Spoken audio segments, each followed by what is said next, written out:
que a senhora vai dar para nós, lá na frente? Sossega o facho da senhora. É Isaac.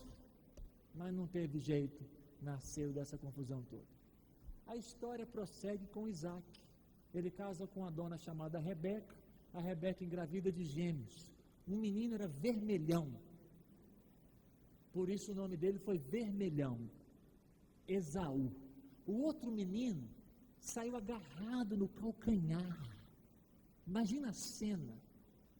A parteira puxando um neném da dona e sai o neném com o pé enfiado lá dentro, agarrado.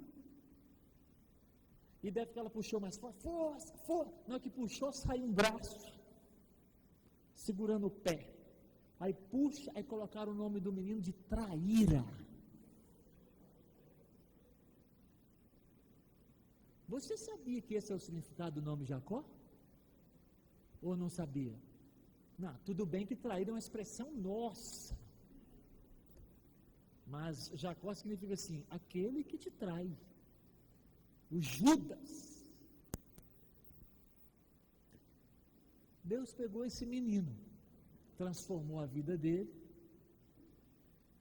num vale de Jaboque. Esse menino está voltando, depois de mais de 14 anos que ele saiu de casa, o irmão Esaú falou assim, eu mato Jacó, só vou esperar o meu pai morrer. O Jacó nem sabia se o pai tinha morrido, mas resolveu voltar para enfrentar um problema de ódio dentro de casa, que ele mesmo criou. Aí ele está voltando com as duas esposas, a Raquel, a Lia. Outra confusão, outro dia a gente conta com mais detalhes. Esse povo da Bíblia tem tanta confusão, gente. Parece até com nós. Parece com a gente, os avós da gente, os pais da gente, as mães da gente. Desculpa o português, deixa o português assim. Parece com a gente. Confusão de mulher, de filho para cá, de contrabando de filho, confusão. Aparece um quarto filho ali, na hora que vai dividir a herança aparece mais 12.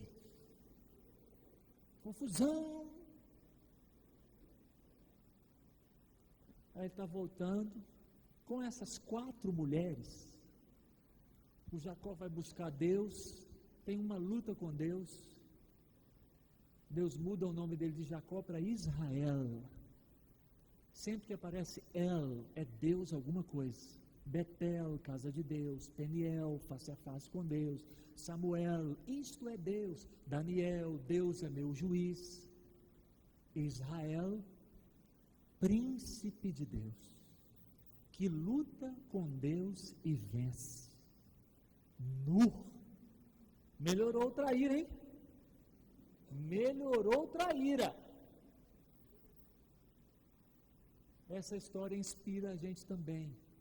Você deveria olhar para os Jacós de Goiânia e profetizar que eles serão os Israéis de Goiânia no nome de Jesus. Você devia olhar para os Jacó da sua família e profetizar que ele vai ser um crente melhor do que você no nome de Jesus. Tem uns crentes tortos da nossa família que vira crente e a gente fica até com vergonha.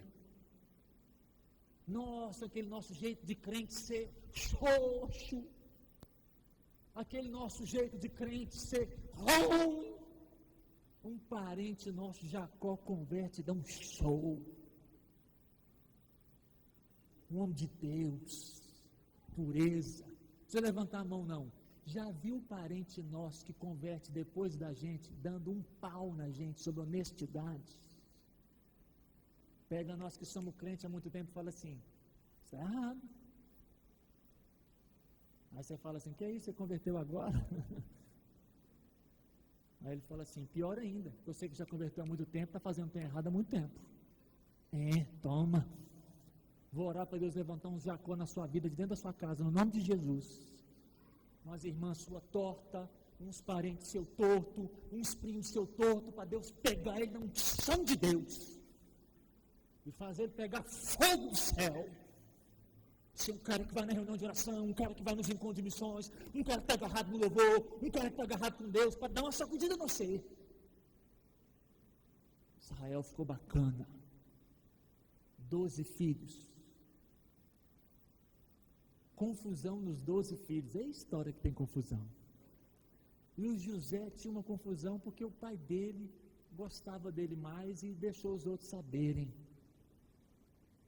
Ao ponto dos outros começarem a querer até matar o José, os outros 10. O Benjamim ficava de fora porque ele gostava do Jacó, gostava do José.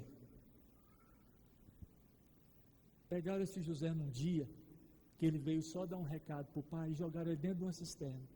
Só não mataram porque o irmão mais velho, chamado Rúben, arrumou um jeito de ganhar tempo. A gente não sabe o que ele tentou fazer e que ele saiu, e quando Rúben voltou, o José não estava dentro da cisterna mais. Passou uma caravana de midianitas, uma espécie de vendedores ambulantes, venderam o irmão deles como se fosse uma galinha. Venderam o irmão deles como se fosse um bode, um cavalo ou uma mula.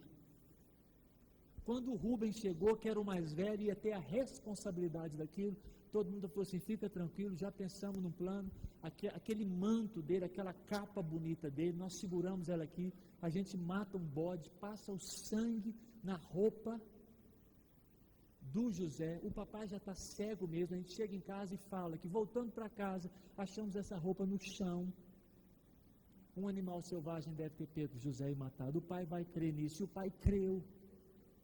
O Jacó, que agora é Israel, creu, chorou muito e creu, e essa versão de morte de José prevaleceu por quase 20 anos.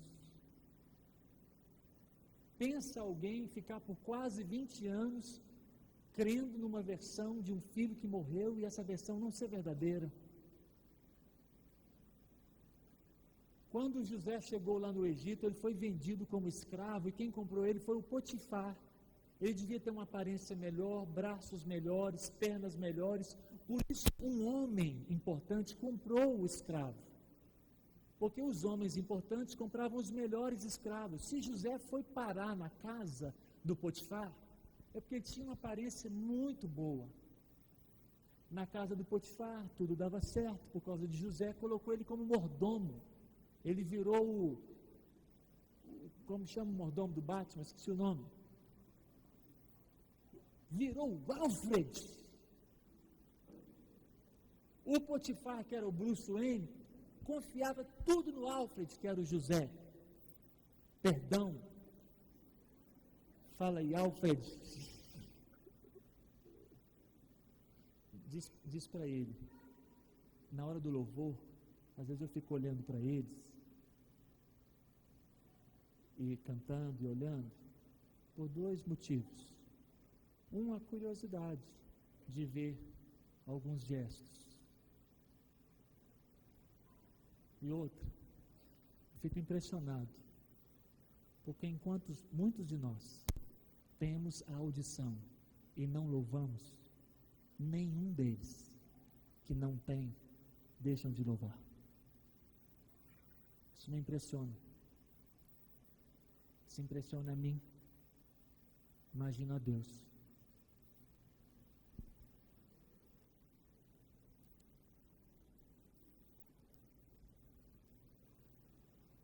Como Alfred, a mulher do Potifar tentou agarrar o José. Agora eu acelero a história. Ele não aceitou o agarrado dela, mas a roupa dele ficou na mão da mulher. Ela sacudiu e a roupa disse, socorro, socorro, aquele hebreu tentou me agarrar. Pegaram José, prenderam, o Potifar voltou, o colocou na prisão do palácio egípcio.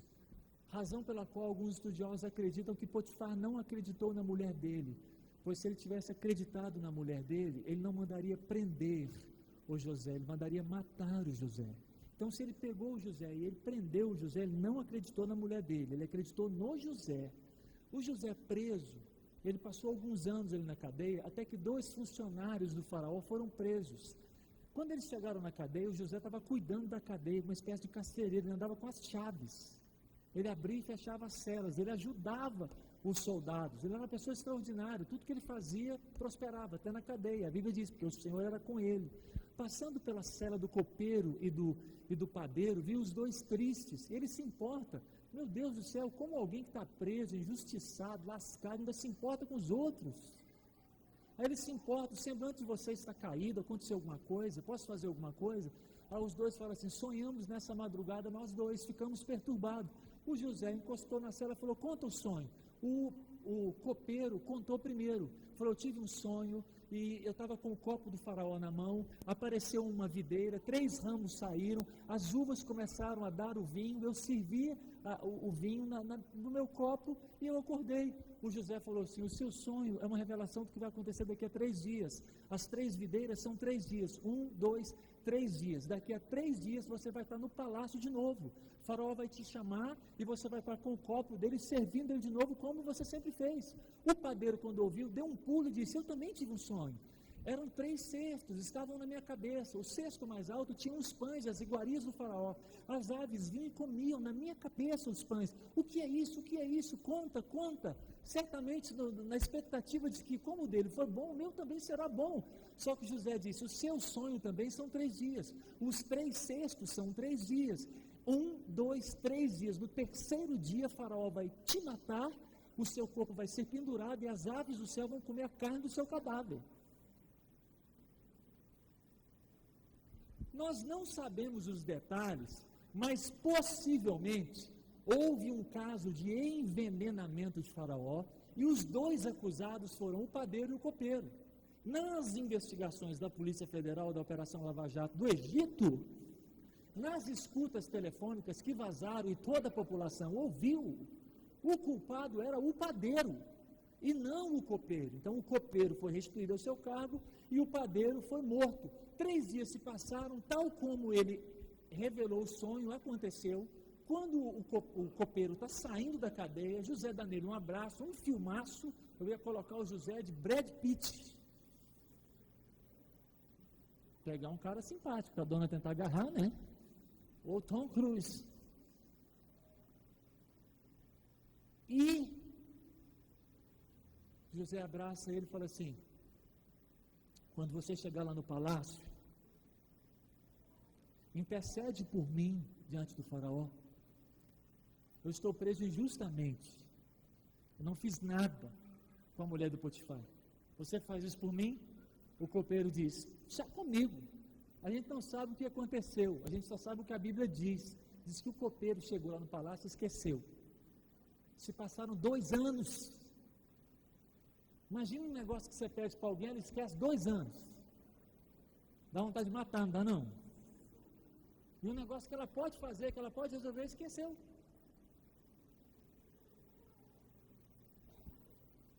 Aqui, você perdoa, porque pastor também esquece. Não dá vontade de matar, não. Porque às vezes você me pede algo e eu esqueço. Tem que organizar, né? Principalmente porta da igreja. Me ajuda, gente, me ajuda. Porta de igreja não é lugar de você ficar me dando recado, não. Você liga para a secretaria de segunda a sexta, essa porta de igreja é gente demais passando, e passa um, imagina 15 recados ali. Se eu lembrar de 2, eu estou no céu. Então você só me abraça e fala, recado da secretária. Não por mitideza, mas por falta de condição mesmo de anotar recado numa saída. Pensa você, na saída de cinema, as pessoas te dando 22 recados para você fazer. Você vai ter que levar a secretária para a porta do cinema. Né? Anota, para a gente lembrar. Os 2 anos se passaram, o faraó teve um sonho, sonhou com 7 vacas gordas, lindonas, dando leite, saindo leite até pelas orelhas. De repente apareceu 7 vacas, Walking Dead, monstruosas, e as vacas comeram as vacas. Imagina um sonho desse, você sonhando com um negócio desse. Aí o faraó acordou. Aí ele teve outro sonho quando ele voltou a dormir. 7 espigas de milho lindonas, gigantes, fortes. De repente apareceram 7 espigas de milho, tipo brinquedo assassino. E elas andavam e comeram as espigas. O faraó, perturbado, chamou todo mundo e disse, tive um sonho, estou perturbado, me ajuda. Ninguém pôde ajudar. O faraó foi ficando nervoso, o copeiro falou assim, seu faraó, tem um escravo hebreu lá na cadeia, acho que há 2 anos atrás eu tive um sonho, o cidadão interpretou, e deu do jeito, manda trazer o cidadão, rápido, seu copeiro. foram lá pegar o José, a Bíblia diz que deram uma arrumada nele, cortaram o cabelo, pararam a barba. O José devia estar assim, cabeludo. Deram uma arrumada no José, colocaram uma roupa bacana, ele chega diante do faraó, o faraó falou assim, qual é o seu nome? José. Diz que você interpreta as coisas. José fala assim, eu não, mas tem um Deus no céu que sabe todas as coisas. O faraó contou, o José nem pediu para pensar, igual o Daniel pediu. O Daniel que me desculpa, mas o José mata pau. O Daniel ouviu lá do rei doidão e falou assim, dá um tempo que eu tenho que orar, eu vou chamar meus 3 amigos, nós vamos orar. O José nem orou. Eu chegar no céu e falar assim, José, se arrebenta, velho. O faraó acabou de contar, o José virou e falou assim, o seu sonho é uma revelação de Deus dos próximos 14 anos. Nos próximos 14 anos haverá 2 tempos distintos. Tanto as vacas quanto os milhos são o mesmo sonho. Os primeiros 7 anos serão de muita fartura. Gente, não posso subir no banco, não, já falou para não subir. Pensa se tivesse um José na nação brasileira avisando para a gente que nós teríamos anos de fartura como tivemos. Não vem falar que não tivemos, não, porque tivemos. Nós pegamos um carreirão de anos bons aí para trás, que foi o céu. Não vem concordar comigo, não, que você rodou. Nós pegamos ali um 2004, 5, 6, 7, 8, até o 9. Na hora que chegou o 9, deu uma crise internacional, o negócio respingou para cá, aí nós somos meio cambaleando, 10, 11, 12, na hora que chegou no 13, o pau começou a quebrar. Na hora que chegou no 14, nós tomamos de 7-1. Ali parece que foi um aviso de Satanás. Parece que ele falou assim, não, vocês estão arregaçados. Aí o 2015 chegou, parecia a morte. Um aninho difícil 2015. O 2016 parecia que não acabava nunca, meu Deus do céu. Que ano comprido. Um dos anos mais compridos que eu vivi em 43 anos de vida. O ano não acabava. Imagina se tivesse um José aí na história brasileira, pegasse os nossos governantes e dissesse assim, ó, vai ser bacana, mas depois. Então é o seguinte, aí você tem que fazer isso, isso e isso, para na hora que chegar a crise, passar. Mas nada, gastaram, contrataram, incharam. Faraó não, porque ele foi avisado. Avisado por quem? Os economistas que me desculpem, mas eles estudam, mas no máximo sabem do que está acontecendo agora. Só Deus sabe do que vai acontecer amanhã. Ele sabe. O José contou para o faraó e falou assim, ainda deu a dica. Faraó, se você conseguir ter alguém para administrar os 7 anos de fartura, eu acredito que uma estocagem de 1/5 da produção em 7 anos, num cálculo rápido aqui na minha cabeça, 1/5 da produção sendo estocada, guardada, não vendida, não comida, não comercializada, guardada, 1/5 durante 7 anos, pelo tamanho da nação, quantidade de habitantes que tem aqui, eu creio que nos 7 anos de fome, o Egito vai ter comida em abundância.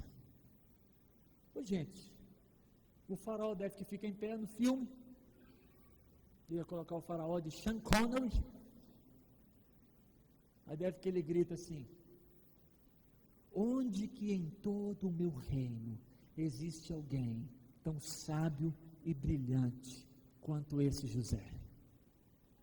José deve ter arrepiado todo.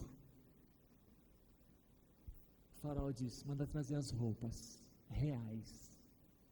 Ajunta a imprensa, vou dar uma coletiva agora. olhou para o ministro da Fazenda e falou assim: caiu.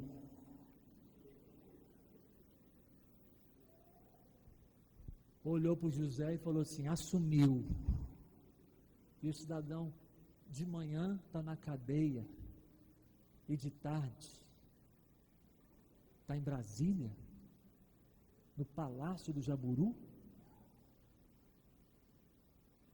Foi um negócio muito violento, de emoção, de olhar para as paredes eram muito diferentes, a mesa, o chão, as roupas, as pessoas. José assume tudo.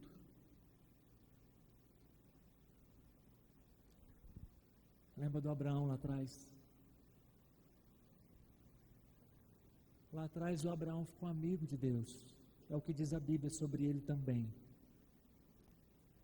Lá atrás Deus falou assim com Abraão: Abraão, a sua descendência vai ser numerosa, mas ela vai ficar 400 anos cativa em terra estranha.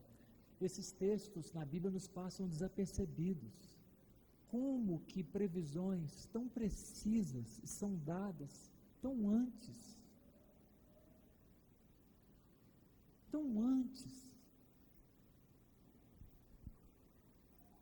Quando José está no palácio, teve uma situação dos irmãos dele vir comprar comida, ele se revelou para os irmãos, se abraçaram, se perdoaram. O faraó viu aquilo e falou com José assim: manda trazer toda a sua família e coloca ela na terra que você quiser melhor.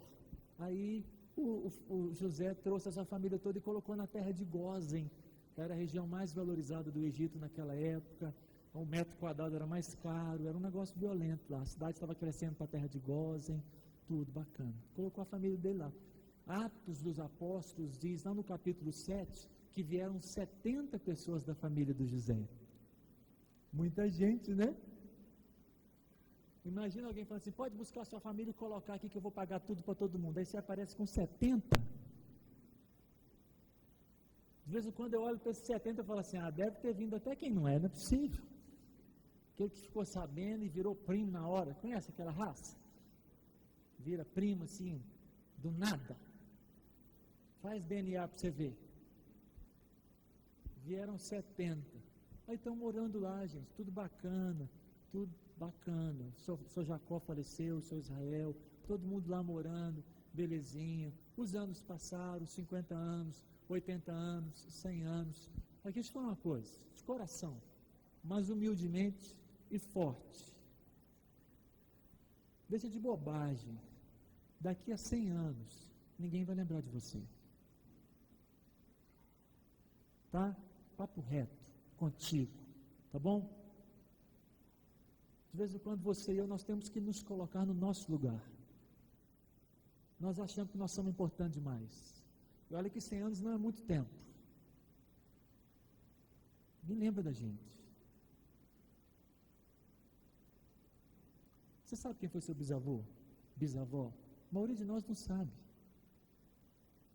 Isso tem 100 anos ou menos. Para falar de um parente seu, tá? Falar de vizinho não, falar de parente seu e meu. Falar de parente seu e meu. O tempo passa. E se passar 200 então? E aí? Jesus vai voltar antes. Não sei não, irmão. De coração não sei não, irmão. Eu tenho que pregar sim. Ou alguém sabe quando Jesus vai voltar? Pode dar 2217 e o mundo está aí, Jesus não voltou ainda, pastor, acho que isso não vai acontecer. Direito que você tem, mas pode acontecer. Aí 2217, você acha que alguém vai lembrar da gente? Lara. Você acha que alguém vai lembrar de Luberon? Aproveita o momento, propaganda. A sapataria do seu Tom. Foi o que aconteceu com José, gente. Os anos passaram. Os novos líderes assumiram. E a Bíblia diz que o faraó que estava no poder não sabia quem era José. Gente, isso me impacta, porque José não foi uma pessoa comum como a gente. Você ainda está achando que nós somos demais, né? Não, outro dia eu prego só para desconstruir a minha e a sua imagem. Vamos fazer uma mensagem de 1 hora só para tentar desconstruir depressa. Nós não somos nada.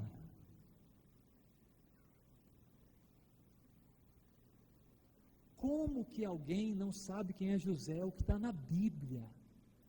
Levantou-se um faraó que não sabia quem era José, hein?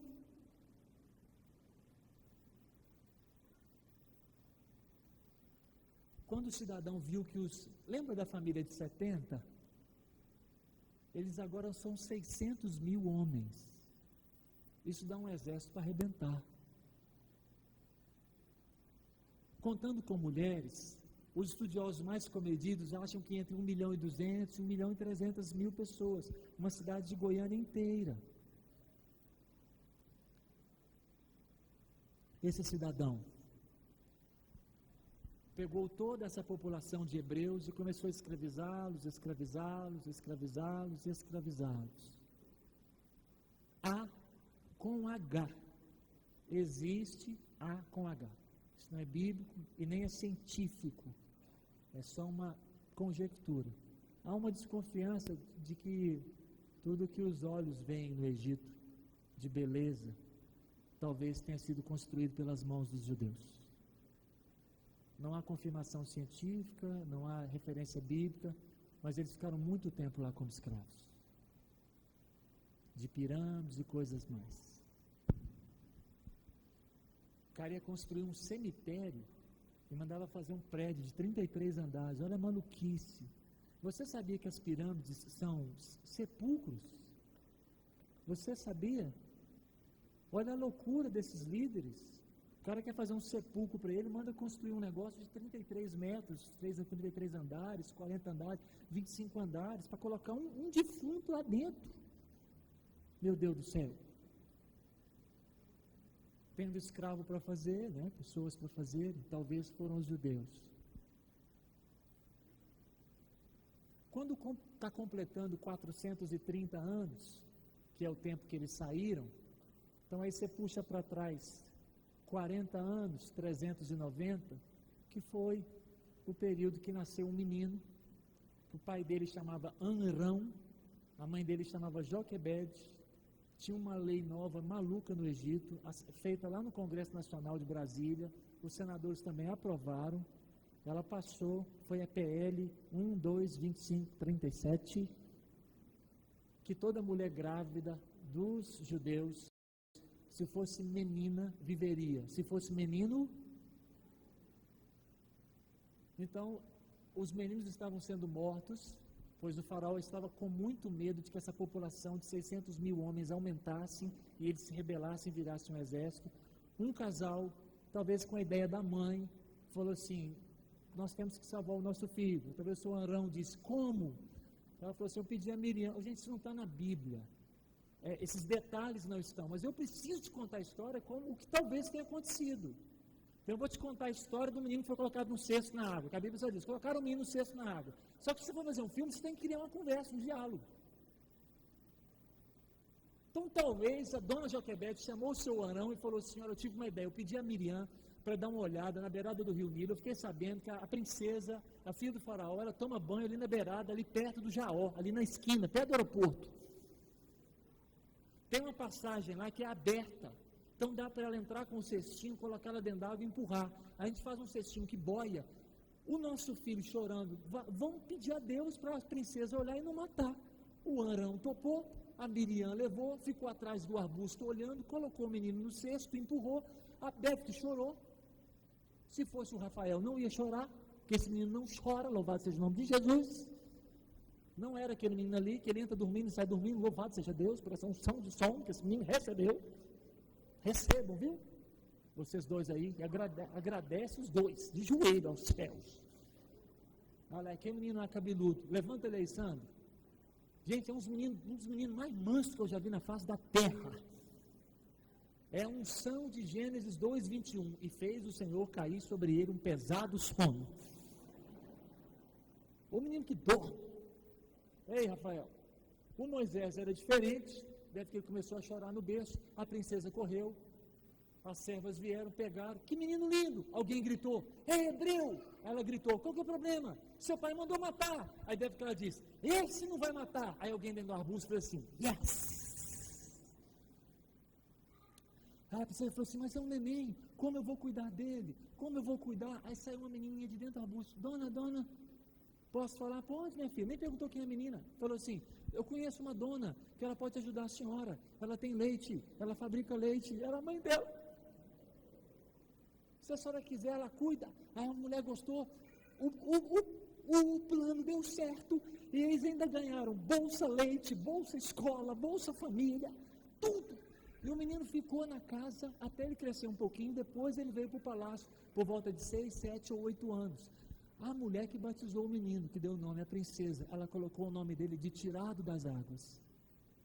Sabia que o nome do Moisés significa tirado das águas? Está sabendo aí, ó. Tirado das águas, Moisés. Esse menino cresceu, 40 anos no palácio, um dia saiu, viu um hebreu apanhando, foi separar, matou o soldado, teve que fugir, ficou 40 anos fugitivo, o arbusto pegou fogo, conversou com ele e disse, é hora de libertar o meu povo. Moisés vem para libertar o povo de Deus, vai conversar com o faraó, o faraó disse, ninguém sai daqui. Moisés vem conversar com Deus e falou que ninguém sai. Deus falou assim, sai, vai sair. Encosta o bordão na água, vai virar sangue. Virou sangue, 10 pragas. 1, 2, 3, 4, 5, 6, 7, 8, 9. Sangue no rio, pedra, gafanhoto, piolho, úlceras, trevas, peste nos animais, até chegar na 10ª praga e vamos encerrar. Chegamos na ponta de cá? Capítulo 12 de Êxodo todinho é a instituição da Páscoa. Desculpa ter demorado na história, mas a história da Páscoa ela é muito séria. Porque a história da Páscoa fala de morte. E a morte é muito séria. Sério demais.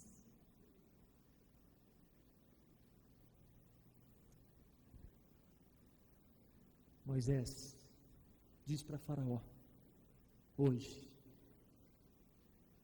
um anjo meu vai passar em todas as casas, e o filho primogênito, o filho mais velho de todas as casas do Egito, falecerá dos homens e dos animais. Moisés foi lá e falou com o faraó, eu sou. Quantos aqui são filhos primogênitos? O mais velho, levanta a mão. Se a gente estivesse lá, já era.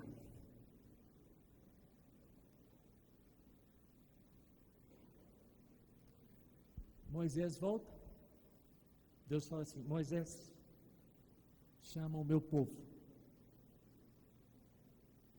Diz para o meu povo, hoje à noite, o meu anjo de morte passará. E falecerá, filho mais velho, em todas as casas, que não fizer o que eu te digo agora. Fala, Senhor. Toda família deve ir ao campo, pegar um cordeiro, macho, de 1 ano perfeito, branco, sem nenhum defeito. Mata o cordeiro, pega o sangue, passa do lado de fora da porta, nos umbrais, nas ombreiras,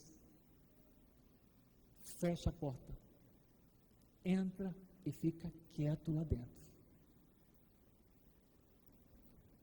É a Páscoa. É a minha Páscoa. A casa que tiver sangue, não morrerá filho. A casa que não tiver sangue, filhos morrerão. E tem instruções pormenorizadas do que fazia com a carne, ervas, como era a água, o não fermento. Coisas para a escola bíblica dominical, mais detalhadamente talvez. Demorei, eu confesso. As famílias fizeram. as famílias creram,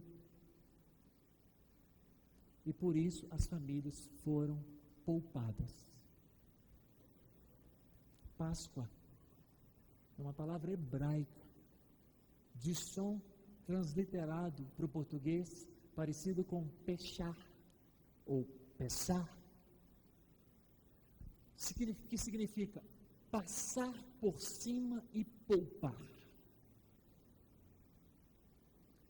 E o significado mais essencial é: isso que vai passar fere, isto que vai passar pune, mas passa por cima e preserva.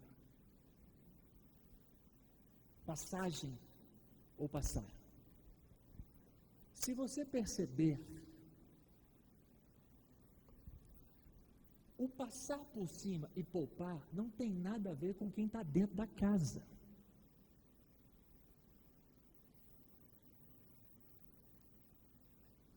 Não significa que o menino é bom, que o menino obedece o pai. Não é uma questão de quem está dentro da casa. É uma questão do que está do lado de fora da casa.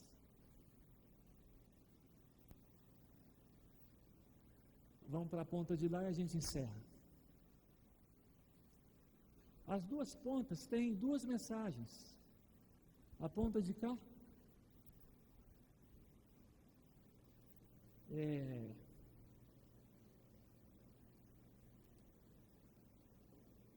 qual foi as palavras que eu utilizei aqui para rimar?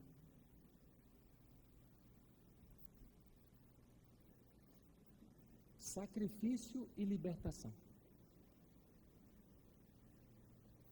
Do lado de cá, sacrifício e salvação. Nas duas tem sacrifício, nas duas tem morte, nas duas tem derramar de sangue.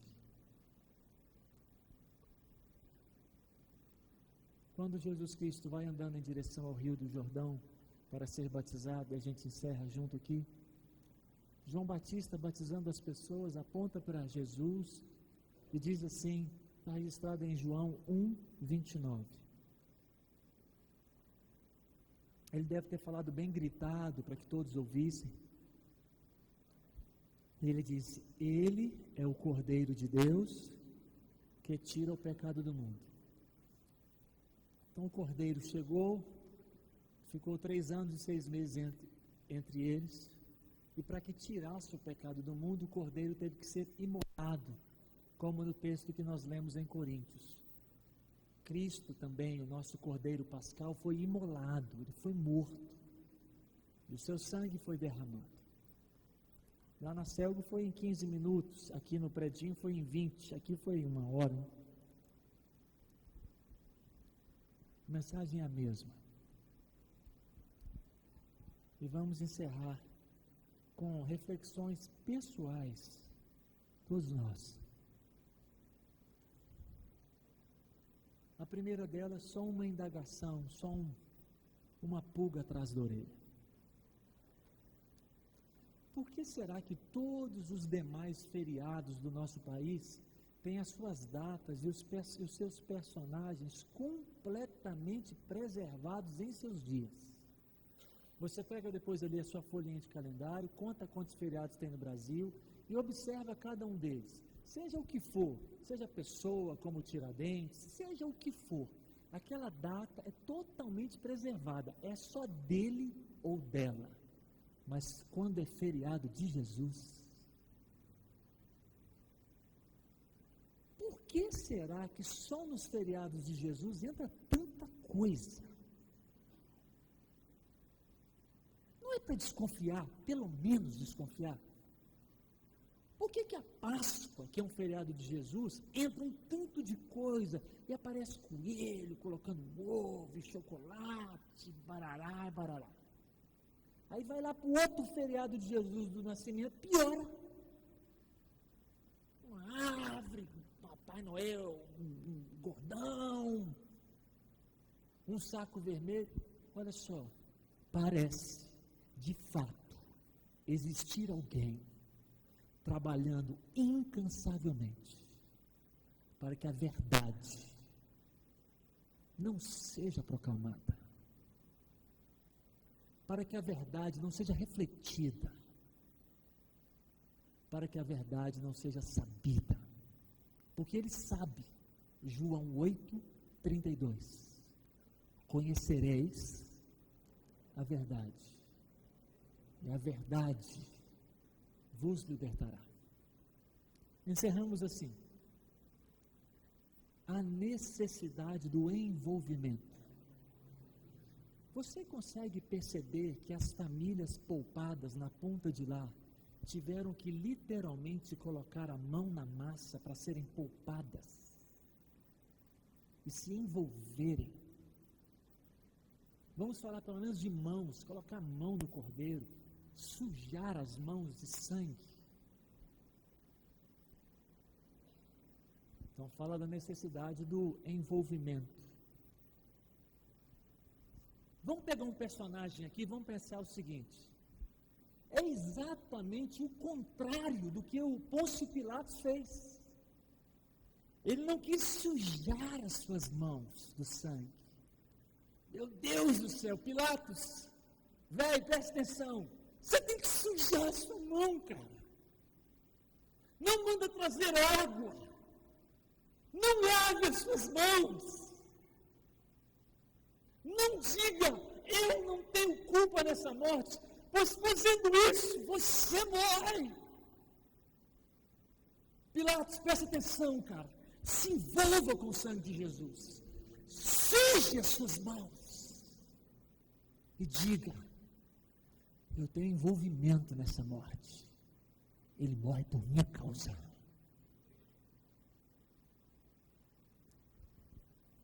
Sinta-se mais culpado. A sua salvação começa aí. Sinta-se mais culpado.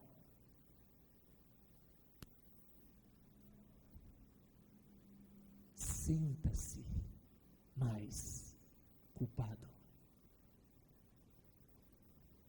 Envolva-se com sangue.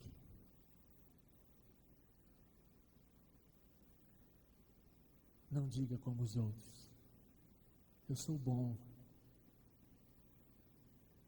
eu não mato ninguém, eu não fumo, eu não bebo. Esse caminho é da condenação. É lavar as mãos como Pilatos.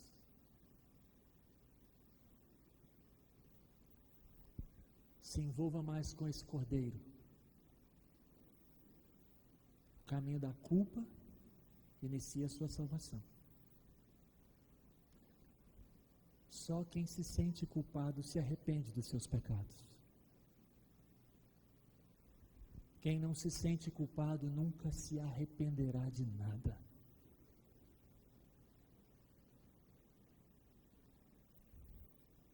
E em último lugar,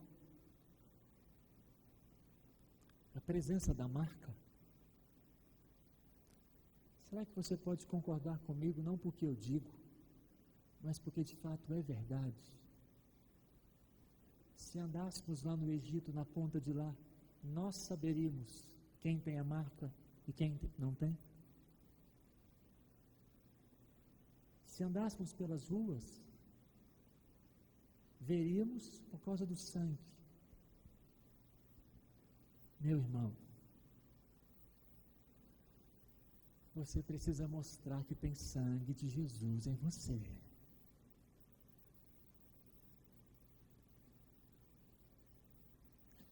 Eu preciso te dizer que a marca de Jesus continua sendo visível, sim. Pessoas que passaram sangue de Cristo nos umbrais da porta do seu coração são diferentes.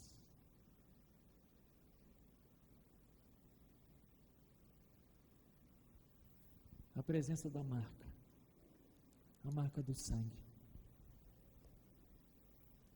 em sua vida, em minha vida, no nome de Jesus. Tem sangue de Jesus sobre você?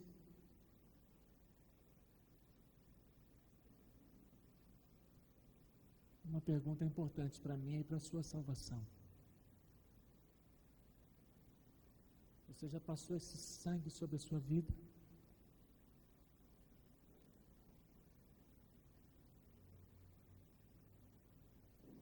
Que o Senhor nos faça uma igreja em Goiânia marcada pelo sangue de Jesus.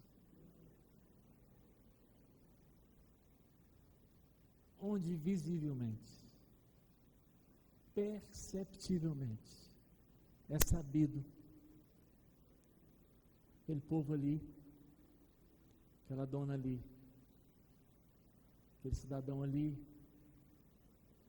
aquela cidadã ali, aquela senhora ali, aquele pastor ali, que Deus tenha misericórdia de mim no nome de Jesus.